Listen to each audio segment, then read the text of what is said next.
Hello guys, welcome back to my channel. This is Akhil.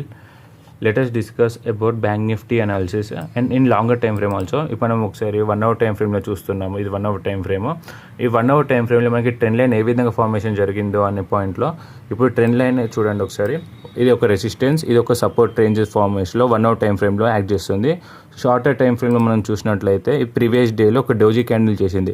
ఎప్పుడైతే మార్కెట్లో doji candle చేస్తుందో ఇదే డోజీ లెవెల్లో మన మార్కెట్లో ట్రేడ్ తీసుకోవాల్సిన అవసరం లేదు. ఎప్పుడైతే మార్కెట్లో డోజీ క్యాండిల్ ట్రేడ్ ఎలా తీసుకోవాలంటే ప్రీవియస్ డే హై ఎప్పుడైతే బ్రేక్అవుట్ జరుగుతుందో ఆర్ ప్రీవియస్ డే లో ఎప్పుడైతే బ్రేక్ డౌన్ జరుగుతుందో అప్పుడే మూమెంటం వస్తుంది.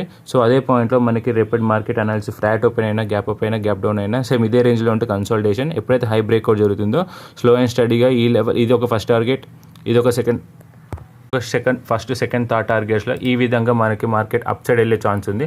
అలాగే డౌన్ సైడ్ అయితేనేమో మనకి మార్కెట్లో బ్రేక్ డౌన్ జరిగితే స్లో అండ్ స్టడీగా ఈ విధంగా వెళ్ళే ఛాన్స్ ఉంది.